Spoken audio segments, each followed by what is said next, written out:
What's up, party people? It's KeysDAN with RadioWhat.com, DJLittleRock.com, coming to you live in a living color from the Radio What studios. And this is my podcast, What Makes You Famous? It's an extension of the RadioWhat.com internet radio station that I've been running for quite some time. And if you need DJ services, where do I always send you?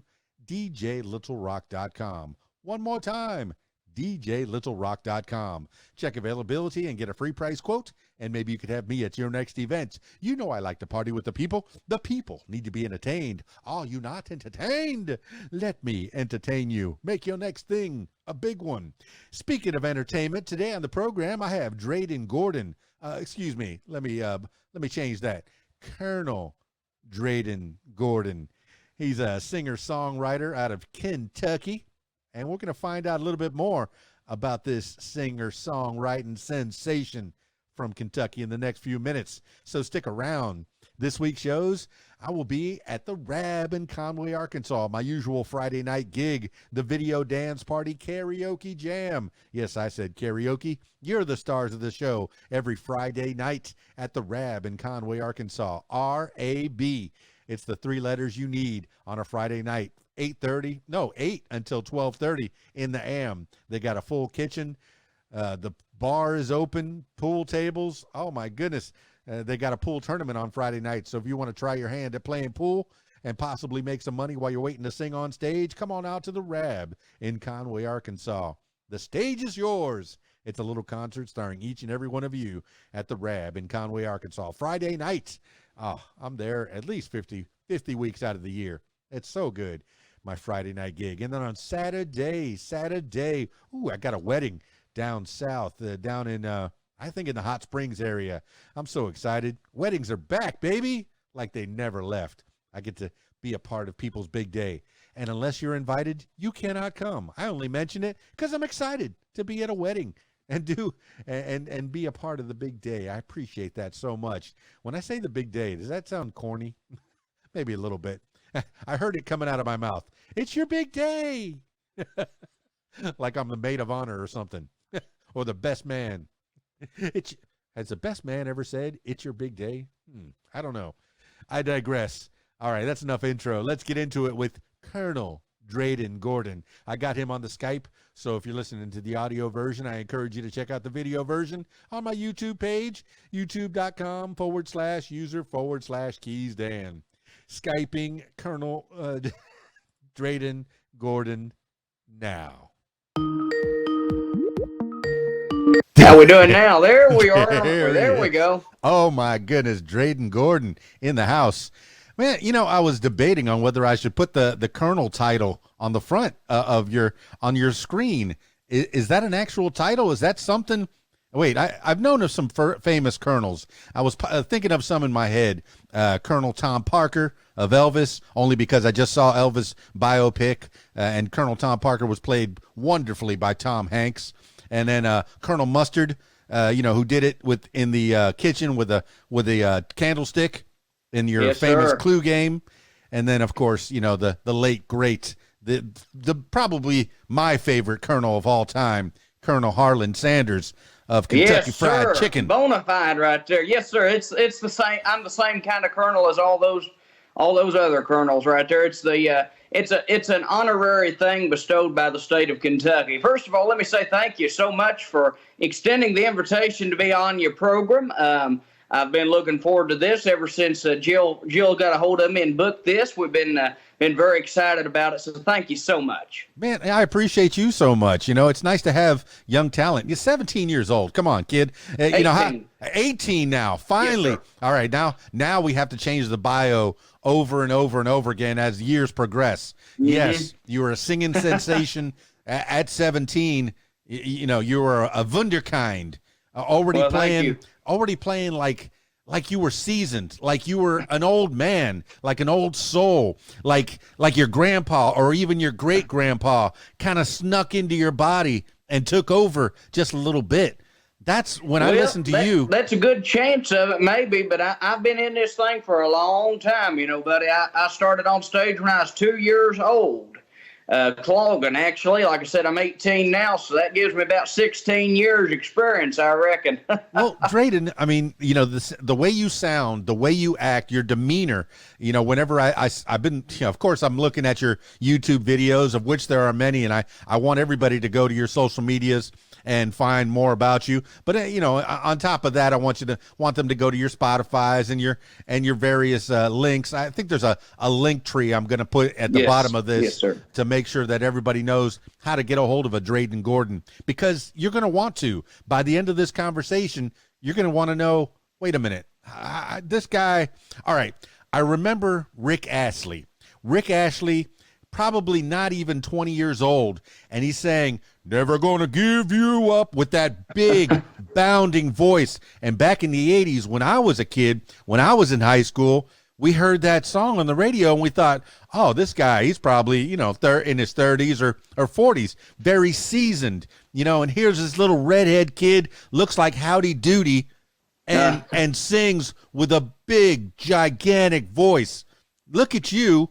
You're a cowboy through and through. Reminded me of Hank Sr., maybe Roy Rogers, maybe,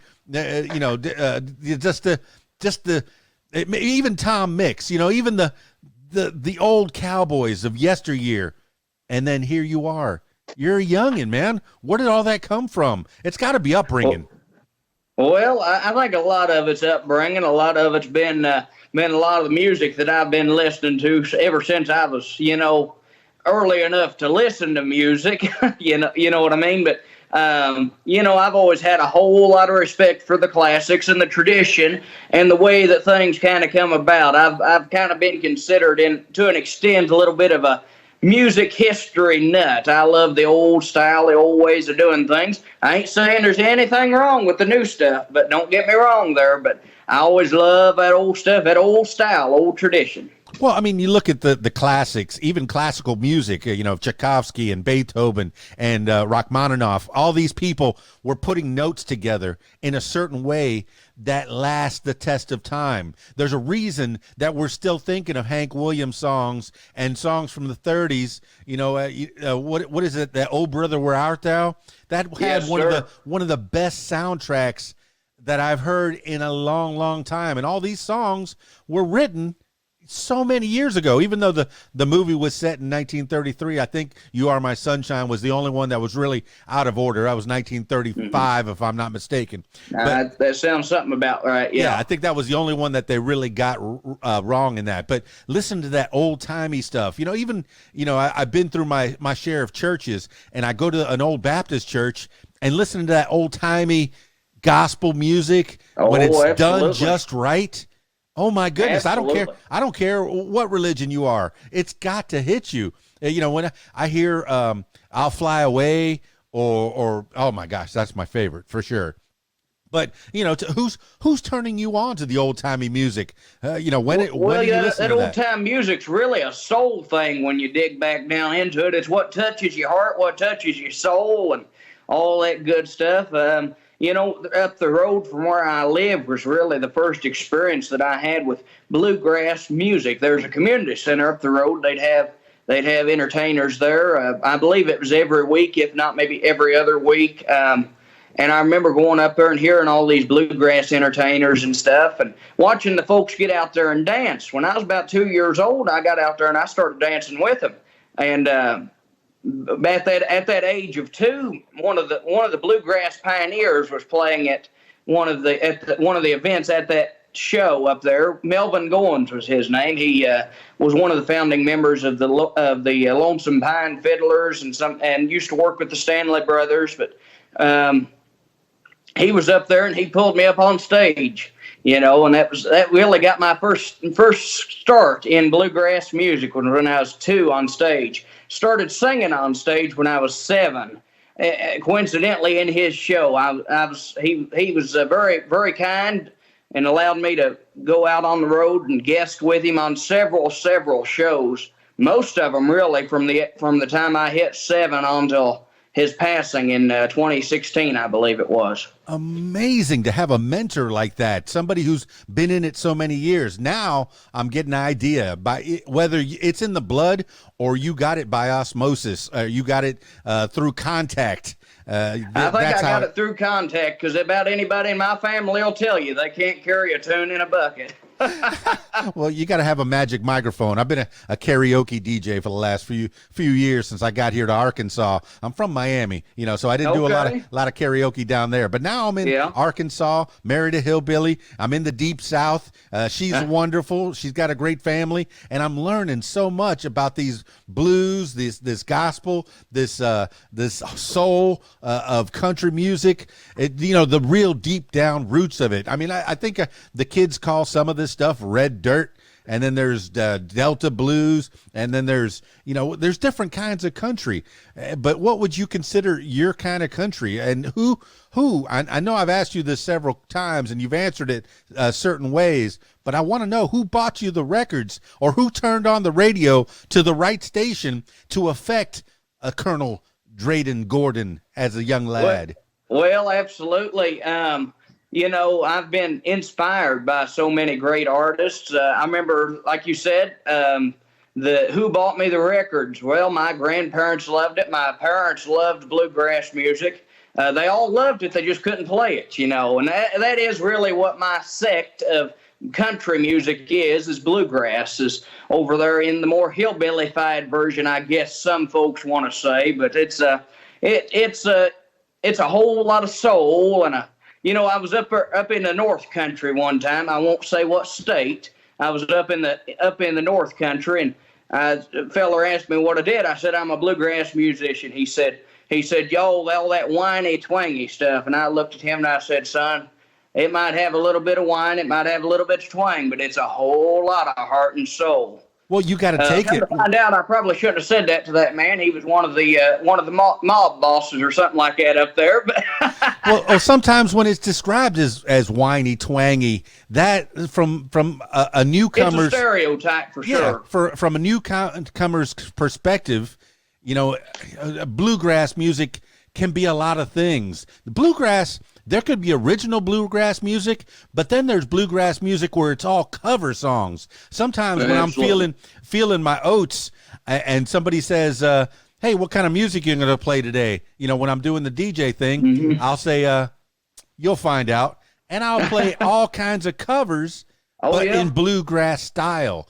Is that something that you're into, or are you doing mostly originals? Are you writing your own songs? Tell me about the Dreyden Gordon experience. Well, absolutely. I do a huge mixture of both. I do a lot of old tribute, I guess you could say, tributes to some of my heroes, the covers and things like that I've grown up listening to, so to speak. But I do some songs that I have written. Some of the more country laid back, numbers that I have written. I've written hundreds of songs. Some of which I'm sure nobody will ever hear if I have anything to say about it. But I write all the time, and I enjoy writing, but I also enjoy doing the old songs, the old styles, And when I write, a lot of what I write is in the old style of writing. It's not so progressive, I'll put it that way. Okay, you mean, all right, the old style of writing to me is taking a page that has the bars on it, and you're writing all your little notes and notations. Oh, God, no, I can't read music. Okay. Not enough to hurt my music anyways, I'll put it that way. All right, maybe it's a little newer style, using an app, or is there... Well, no, what I meant the music and the melody is more of an older style rather than so electronified. Okay, I mean, do you feel like electric? All right, I noticed you play most of the time, if not all the time, whenever I'm watching your videos, you're playing an acoustic guitar. Have you picked 95% of the time? There's been a couple of times I've dragged an electric out there on a different kind of show that wasn't, quite the normal show that I do or something. But most of the time it's acoustic. It's bluegrass. It's laid back, classic style country, traditional style country. I've got nothing against any of this other types of music or anything. It just, that's the kind of music that I grew up with. It's the kind of music that I enjoy playing. Well, that's where you're at right now. And you're, like I say, you're a young man, and people's people's brains don't even form fully until they're about 25 years old.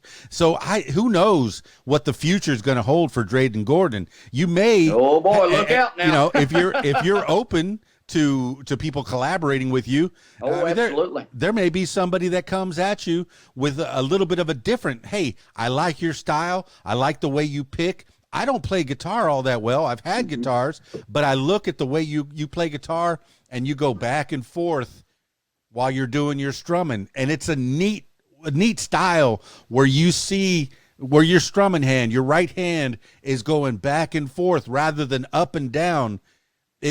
It amazes me to watch your fingers as they do their work. Who's teaching you how to play guitar? And who's buying you your first guitar? Are you going out to make the money to buy your own guitar? Who's getting you the instruments? Well, absolutely.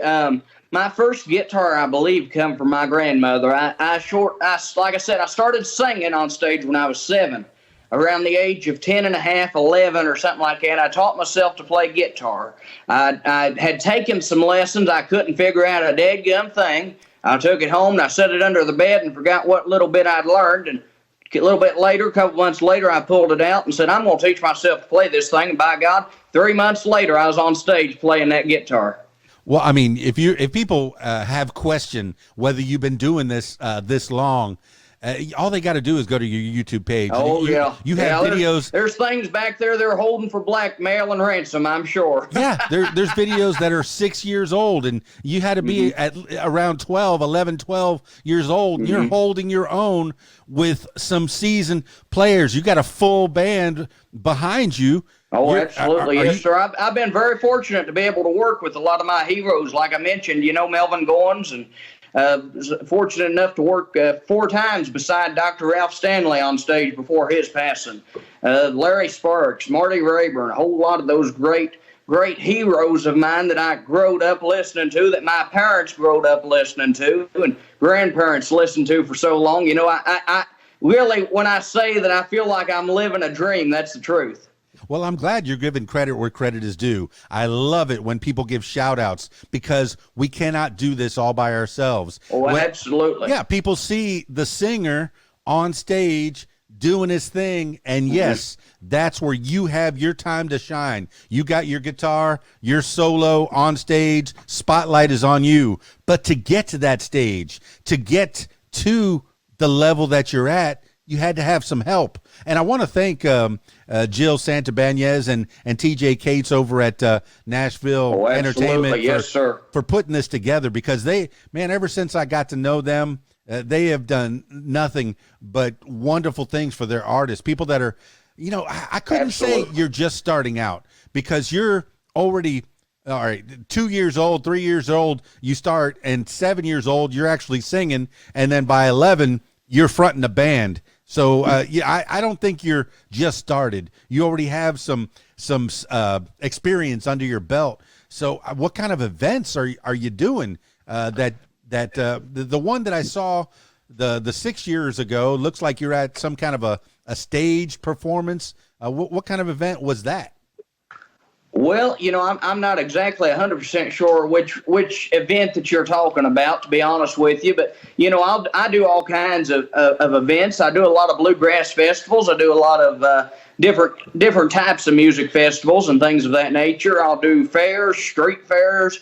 I'll play churches. I've played bar rooms, just a little bit of everything. I have no preference, or I'm not picky about where I play. I'll put it that way. Well, Dreyden, I enjoy the audience the same everywhere that I'm fortunate enough to go. Well, Dreyden, I know that you mentioned that you learned your craft and you started entertaining just a few miles away from where you are right now, but really didn't go into where you are. You're in Kentucky.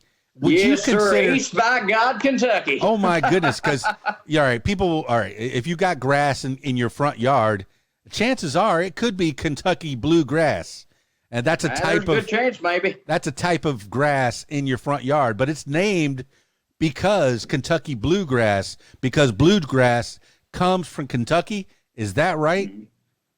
That's the way I understand it. The music bluegrass comes from Bill Monroe down over the western end of Kentucky, and more of the actual blue tinted grass that you see on the ground, some of that is over more towards the western and central end of the state. I'm over here in eastern end. I'm almost to West Virginia. Okay. Well, and I'm looking at that video. It was at the Mountain Arts Center in Yes, that's Prestonburg. big theater downstate, just a little ways. Big. If I'm not mistaken, that was a packing show. I believe there was Ralph Stanley II and Melvin Goins and maybe Dr. Ralph Stanley. I'm not 100% sure. It's that has been some time back. No, absolutely, for sure. That was, at least 6 years ago, and you already remember it. See, that's the thing, is when you get a show and you put all your heart into it, it sticks with you. You know, the many events that I've been to, I remember at least a little something about each and every one of them. Oh, yeah. And if I meet those Absolutely. people that I was playing with or playing for or playing alongside, I'm going to remember that event. I'm going to remember how it made me feel. Tell me about, the audience and how it makes you feel. And do you get to interact with the audience afterwards, or do you have a merch table? I think that's Yes, that's absolutely. What the kids do. Interacting with the audience and the audience thing, I'll go back to that and then I'll get to the merch in just 1 second here. But, going back to the interaction with the audience and the kind of things with the audience, I've always said that, if I can't sing a song that either I can relate to or the audience can relate to, there ain't no use in me doing this. I might as well just pack it up and head on back to the house and put it back under the bed.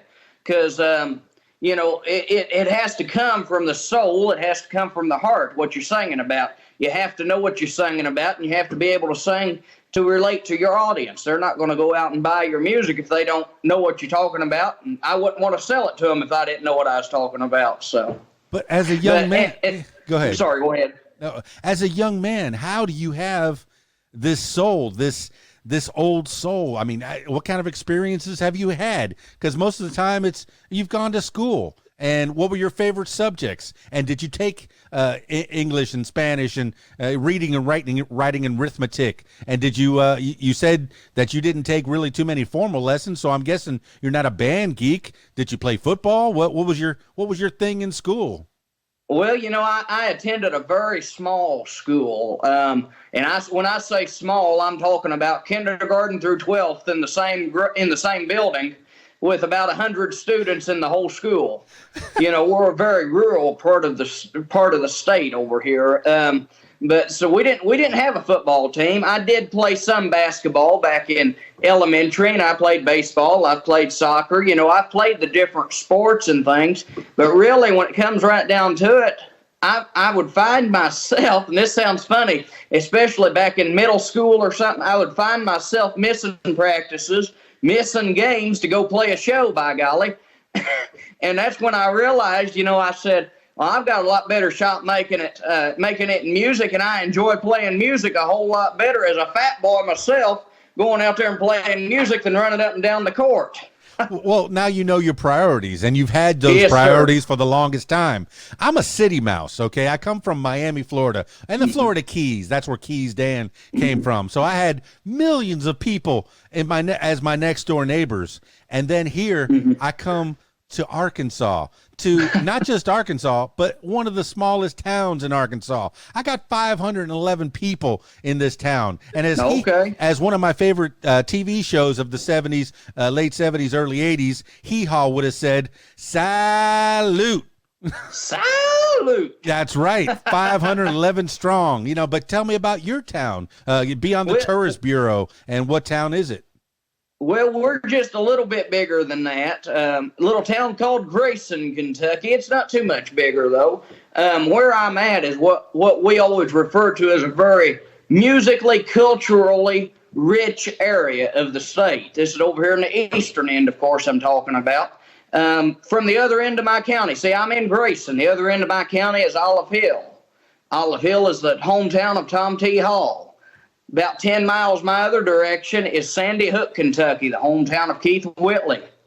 If I look the other direction to the other county, Boyd County, that's the hometown of the Judds, Billy Ray Cyrus, and so many more. So, I mean, I'm very close to what they call the Country Music Highway, U.S. Route 23. goes down through southeast Kentucky and eastern Kentucky, and kind of puts some of those artists that's come out of these hills and hollers on the map. I'm very proud, very fortunate to be from Kentucky, and like I said before, and I'll always say it, I'm a very proud Kentuckian. That goes back to the colonel thing. I was 12 years old when I became a Kentucky colonel. The governor was kind enough to sign off and make me a colonel, and that was truly one of the highlights of my life, was becoming a Kentucky colonel. Like you mentioned, Tom Parker, Colonel Sanders, so many others. When it goes right down to it, you got even people like Betty White and Ronald Reagan. I think even Barack Obama, maybe, and some of the different astronauts, they have been Kentucky colonels. So that all goes back to the part of the state here. It's a very culturally rich state as far as the arts go. We may not all be formally educated in music and read the notes and stuff, but I think a lot of the folks here have it right there where it counts. Well, I mean, I looked it up. Of course I did. Anne Margaret, Ashley Judd, Tom Smothers, Wayne Gretzky is a Kentucky colonel. Wayne Newton. Absolutely. Whoopi Goldberg, Winona Judd. All the Judds are Kentucky colonels. At 12 years old, how do you get that honor? Because, I figure a colonel, if they're in the military, they're going to be in their 40s. That's just under a brigadier general, and just above a lieutenant colonel. So you're already seasoned. You're getting into a supervisory position. But at 12 years old, this governor says, look at that young man down there. I think he deserves what? It all starts. You have to be, in order to be a colonel, you have to be nominated by another colonel.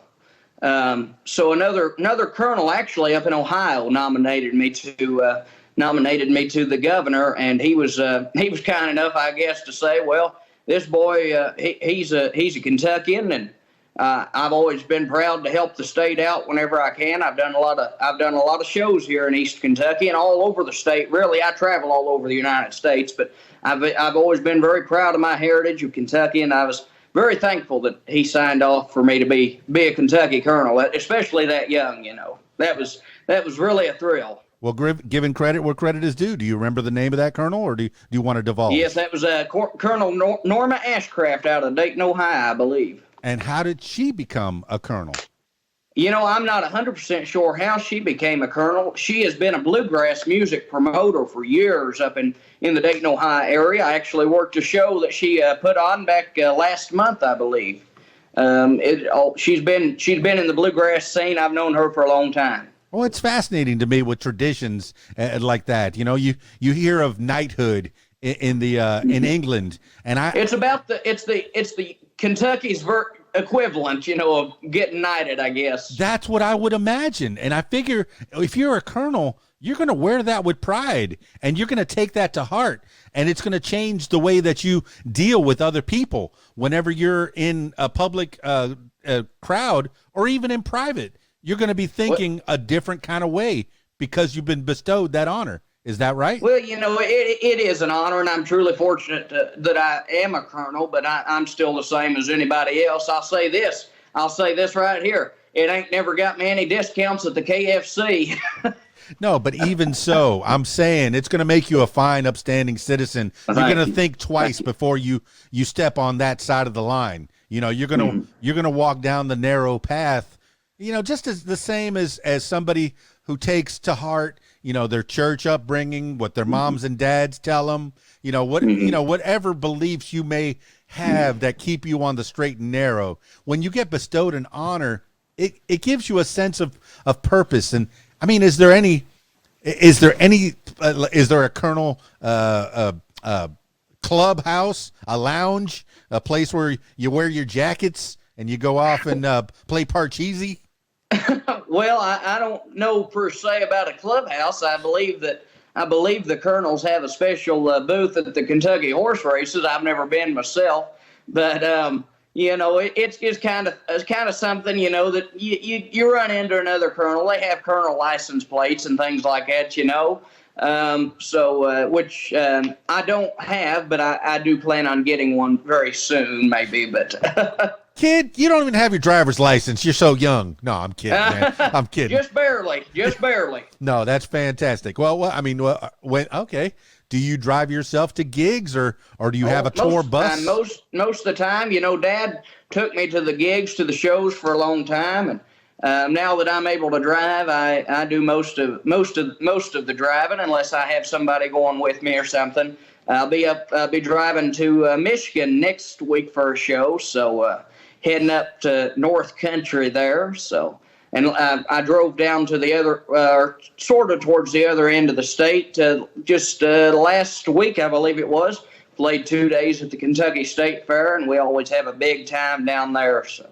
Well, state fairs are a wonderful thing too. I just saw, man, who was it? It might have been Keith Whitley or something was playing at some some state fair that had been going on for 70 plus years. State fairs are a staple in small towns. Whenever and even football games, state fairs, things that bring small towns together. I know in Key Largo, there's not even, in the Florida Keys, there's probably 10,000 people on the whole island chain. But the Upper Keys had one high school, and my brother was on the football team there, and it was a real small high school. But every Friday night when it was football season, you would find the whole city, the whole Upper Keys at that football game. Everything's closed. I don't, all the tourists are out there going, how come everything's closed? They're at the football game. And you better be there right. too. The other thing you have to look at, now I know you're from Florida and that's a little bit different, but from up here, there's not a whole lot of tourists. But just the way you talked about the highway, the blues highway, the musicians that came out of that place, you make me want to go on the What Makes You Famous walking tour of Kentucky, of Eastern Kentucky, Western Kentucky. You make it something that people need to come and see. Is there still a big? All right, do you generally stay in your hometown, in your area, and play local clubs in the area? There are some shows that go on locally, but there's really not a whole lot anymore. I spend most of my time on the road. I do about 8 or 9 different states usually. That's somewhat close. Of course, we're talking about Indiana, Ohio, Michigan, West Virginia, Tennessee, Pennsylvania, different states. That's Alabama, Georgia. That's somewhat close. But I do travel all over, which I thoroughly enjoy. I love being on the road. But excuse me. But no, there's not quite as many places around here as what there used to be. Even when I started at 7 years old, singing. Unfortunately, we have lost a lot of those clubs and those places, and of course, the COVID-19 didn't help that cause any either. Well, Dreyden, have you graduated high school? Yes, sir. And what do you want to be when you grow up? I mean, are you planning on going to college? Well, I don't have any real plans of that right now. Music keeps me very busy. I do about 100 shows a year. I was doing 100 shows a year too while I was still in high school, which was, you play hooky from high school and you go play a show. Well, I mean, it's nice. I do have a day job. I will tell you that. I do have an actual non-musical job, even though it is still somewhat musical. I'm a disc jockey and a news anchor on 2 local radio stations and a television station. So that is fantastic. People don't know. Okay, I've been a terrestrial DJ over the years, on and off since 1986. But the DJs. All right, and you may be one of the different one of the special few, but most DJs don't make $1 million a year or $100,000 a year. They don't make more, just a little bit more than minimum wage. What you do get from being a DJ or a television personality or a local personality is the notoriety. You get to, people hear your voice on the radio, which, by the way, you do have a wonderful voice. I'm glad that you are using it, putting it to good use. But people hear you on the radio, they like your style, and they go, hey, why don't you come perform at our club? That's where you can make a little bit extra cheese. Okay, so yes, I enjoyed working on the radio because that afforded me to go to the weddings and the parties and and being being the MC of events, on other times. So being on the radio, when did that happen? Well, I was looking back at the calendar just the other day trying to figure it out, and I believe I started in August of last year. So I've been on the radio just a little over a year, and I would be remiss if I didn't tell you that was truly a childhood dream. I would be 6, 7 years old having YouTube pulled up or the radio or something, and I would be in my own mind, in my own world, Well, that right there was Linda on My Mind with Conway Twitty. You're listening to whatever radio station call letters I had made up in my head, and I'm Dreyden Gordon. You're listening to da-da-da-da-da. It really was a childhood dream, and I'm very fortunate. I love what I do. I truly do. Well, I'm sure that there's a WHAT somewhere, and I think I looked it up at some point. I don't know if it's still out there, but I've called my online radio station, Radio What, and I'm proud to have Dreyden Gordon as part of the rotation on there. Your songs are fantastic, but let me get back to... Thank you so much. I truly appreciate people like you that are kind enough to air my music and other independent artists' music. Y'all are what keeps us thriving.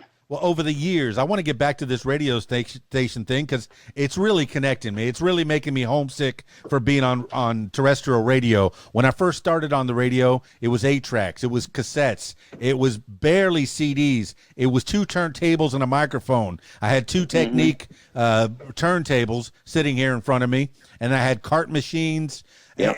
And then over the years, it became more and more digital, so that reel-to-reel would go off to the corner, maybe go to Studio C or D if there was enough room, or just go to the closet, reel-to-reel, splicing, cutting. How much of that is still in the radio? Is it all digital, or do you still have 8-track carts that you put into the machines, or do you still play records, or do you still play CDs? How much is analog and how much is digital? Our station is a little bit nostalgic, I guess you could say. We don't still use the cards. Of course, most of those have worn out by now, but and a lot of the music does come off a computer. We still do use the CD player from time to time. About a year and a half, 2 years ago, I believe they took the turntable out of the studio. It didn't work at the time anymore, but I really, I wish that I could go back and relive those days, of the carts. And I've heard the millions of stories of carts and the record players. Of course, a lot of folks don't know what we're talking about with carts, but it's almost like an 8-track tape, really, that you'd record your commercials on, and then you'd record over top of it and different songs and stuff. But no, we're still using an old RCA DX77 microphone. Much like the one in the picture behind you there, it's been there since day 1 or day 2 or something like that, But like I said, though, our station is very nostalgic. I mean, we're still on the air, and we're still doing it the old time way, to an extent, as much as we can, and still keeping up with the day-to-day news. We report local live news and stuff. So it truly is, it's a fun experience. Excuse me, I'm getting just a little bit dry mouth there. No, that's all right. If people think that radio is dead, it certainly is not dead. That's still where you get your news. That's where you get your local news. Mm-hmm. All the papers, all the newspapers, where I used to go and grab a newspaper on the way into the morning show every morning, 5 a.m. I'm stopping at the local convenience store, grabbing a newspaper, rolling in, getting on behind the mic by 5:30 a.m., and I'm reading off the news, letting people know the news of the world. That is what stays connected. It's the terrestrial radio, the local radio station. That's what's going to keep you connected, and the local TV station, for that matter. Absolutely. But are you what's your time that you're at these different stations? Well, both stations are in the same building. It's the station, the original one was WGOH, and it's still on the air. And then there's another one, WUGO, out of Grayson, Kentucky. My times vary. I'm more of a news anchor, but I also do some disc jockeying. rotation varies quite a bit, as I'm sure that you're aware, being in the radio business. I'm usually a lot of nights is what I'm on. But last 2 weeks ago, I believe it was, I filled in on that morning shift, and oh, buddy, that's a whole different ball game right there. It is, because you're in charge of waking people up. Sometimes you're the alarm on their alarm clock, and you're saying, "Good morning, Kentucky. Good to hear you. Good to see you. Here's a great song for you. Just to wake you up this morning." And and they're playing a Dreyden Gordon song. Hey, have you gotten the opportunity to play your own songs on the radio? I have, and I don't usually play my own music. I'll usually, give the opportunity to somebody else. I don't want to hog up all the airtime or anything, but I've had a couple of times I've had people call in and request it, so I try to keep the people happy, I guess you could say. Well, I mean, people, anybody who had some kind of maybe thought it was nefarious, where you set up somebody to call in and request your song. No.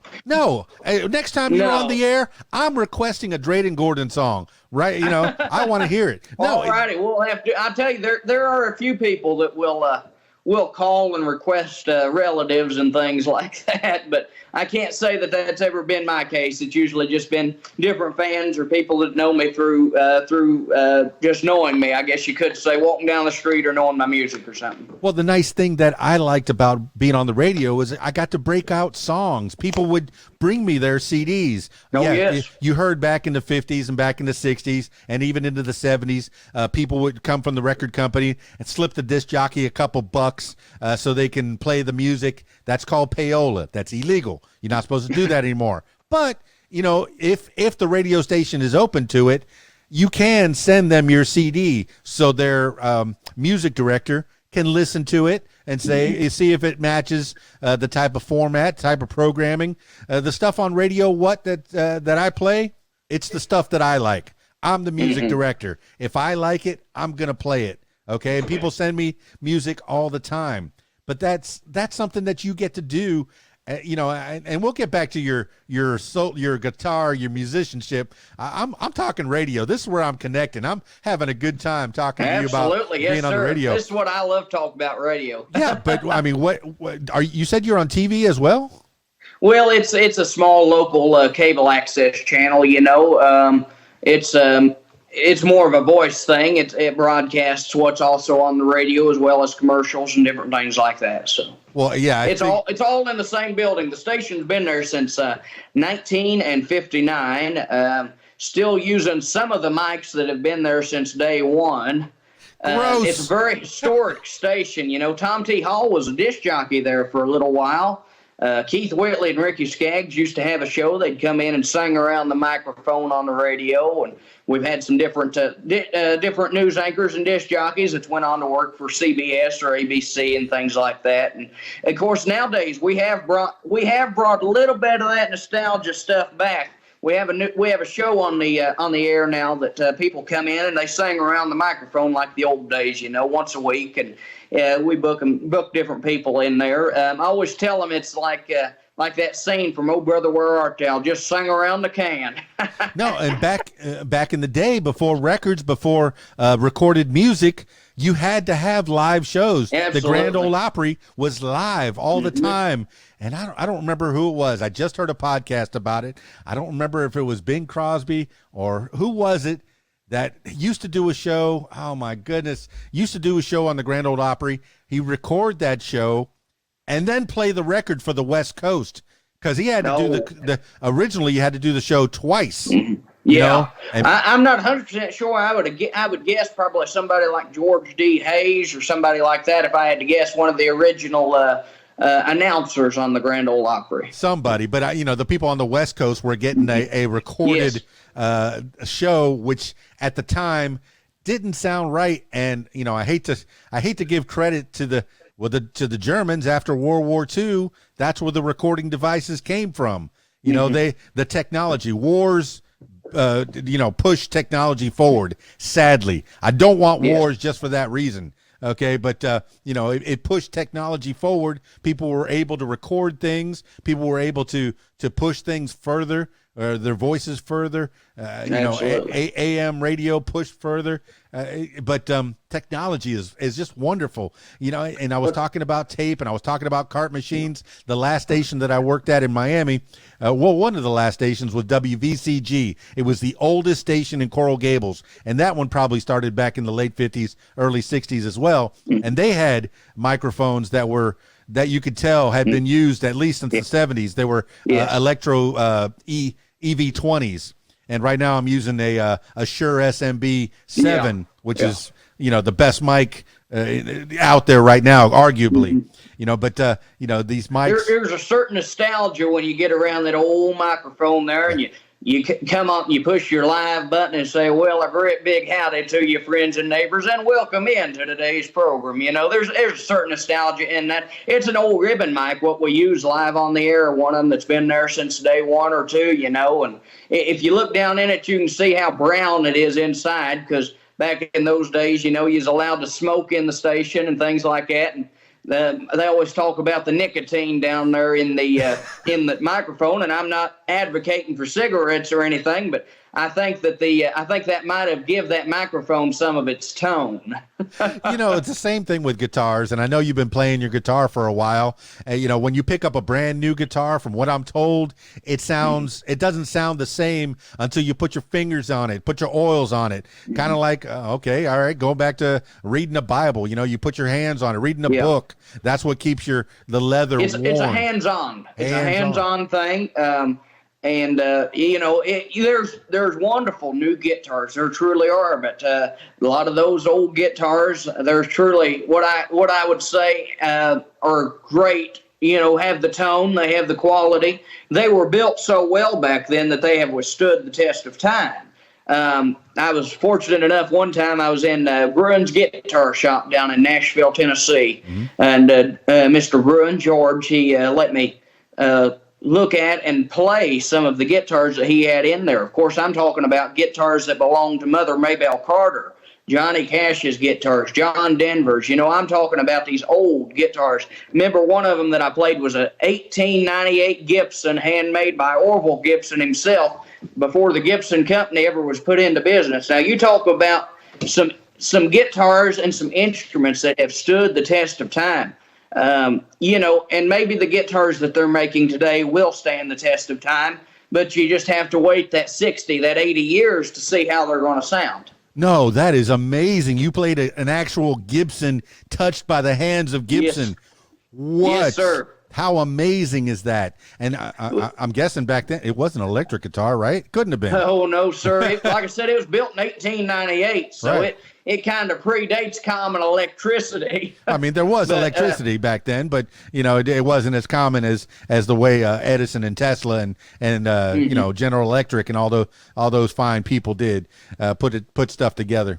But I think that was possibly the most nervous I ever was to play a guitar. I thought, my God, what if I drop this thing? No, and did you feel it? Okay, all right, people. I don't know how much I believe in energies and the world surrounds us, and you stand on a certain stage that has been stood on by so many different people, and you sense the ghosts or the energy or the spirit of people, spirit, the energy, the power. Do you feel it when you play an older instrument or when you play on a stage that has been played for how do you feel when you get on an old stage? Well, I don't know so much about the energies like you said, but I certainly can feel a great sense of respect for that instrument, a great sense of respect for that stage. I was fortunate enough last year to play at the Ryman Auditorium.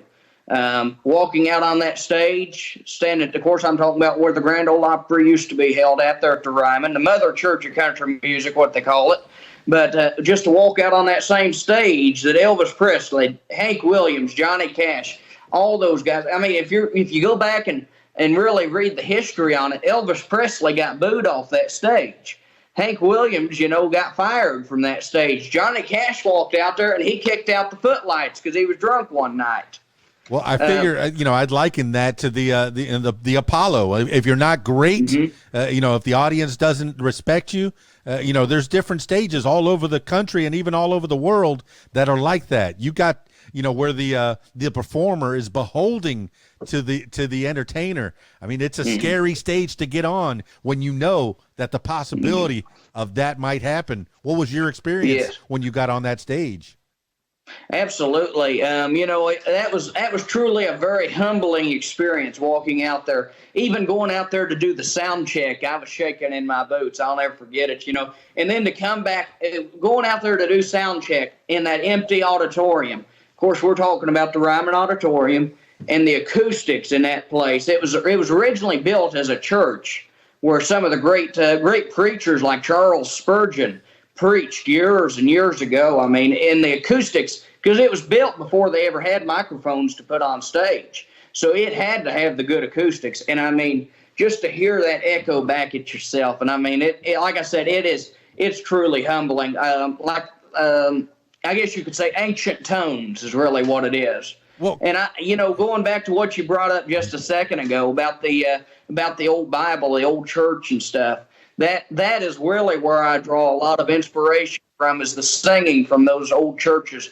going to church and going to reading out of the old redback hymnal. I always tell folks, and I'm probably doing it right now, I say I'm kind of long-winded. If I get too long-winded, just rear back and throw a redback hymnal at me, and I'll hush up real quick. No, and I think about the churches. Those were the recording studios of yesteryear. Some of the best acoustics, some of the best churches. With your bounding voice, with your big bounding voice, have you ever thought about doing like stage shows, musicals, stage plays? Because I'm sure you could hit the back of the audience without a microphone if you had to. Have you thought about taking your act as an actor? Well, I'll be honest. I have acted a time or two in a couple of high school plays. Never was too good at it.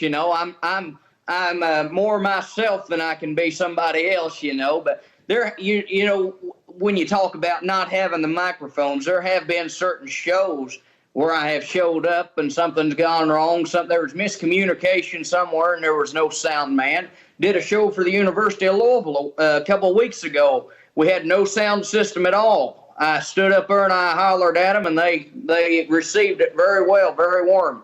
Did a show back in the spring up in Ohio with Ronnie Stoneman, the great Ronnie Stoneman from Hee Haw. And we got to the show, and 5 minutes before the show went on stage, 5 minutes before the show started, electricity in the entire town went off. We had no electricity. It was in a big high school auditorium up there in Ohio. And I stood in the front row and I sang very loudly.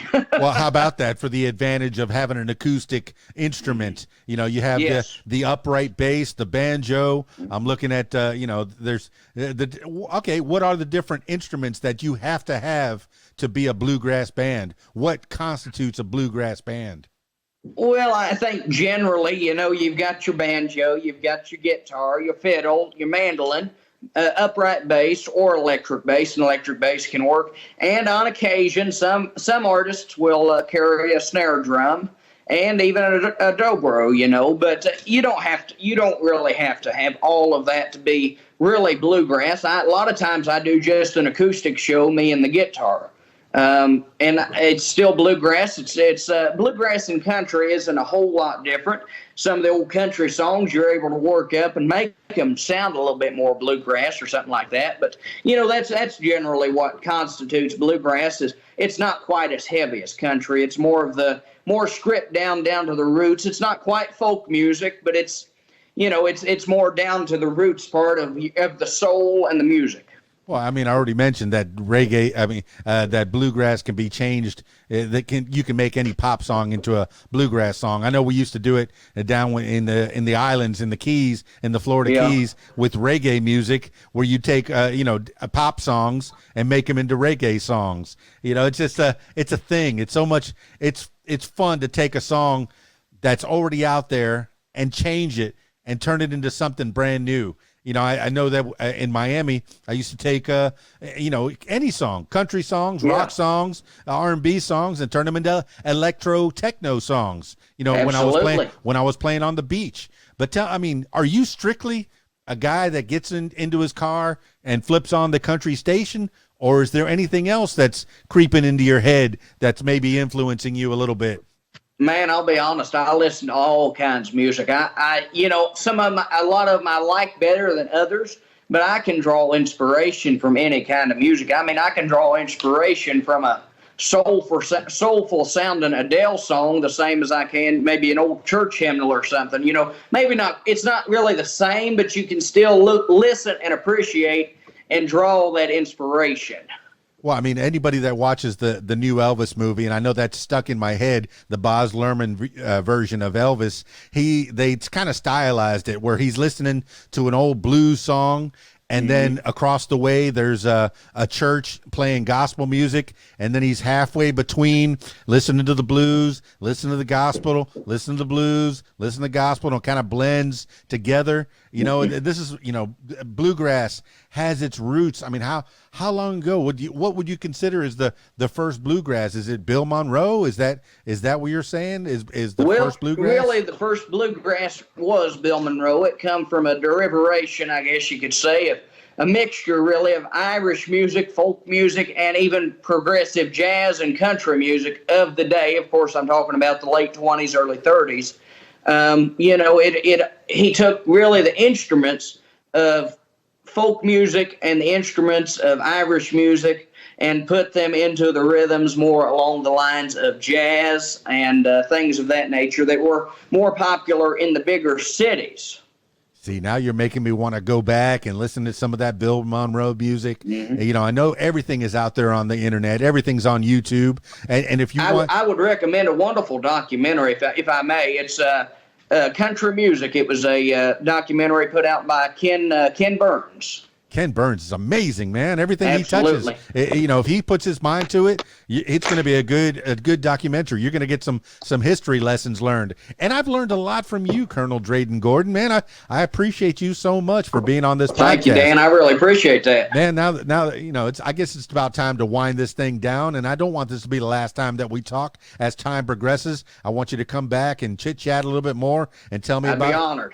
Catch up and find out what's going on in the world of Colonel Dreyden Gordon. I love it, man. I love that you're a colonel. I love that that at such an early age you were recognized. Somebody said that kid's got greatness. That young man, he's got greatness. And you, it's been recognized. And do you have a certificate or a pin or a badge? You said you have a possibility of license plates. Well, yeah, I've got a big old certificate hanging on the wall downstairs with, it's a big old plaque about yay big or so, and actually I'm a bona fide colonel because I'm a card carrying member. I've got they send me a new membership card every year.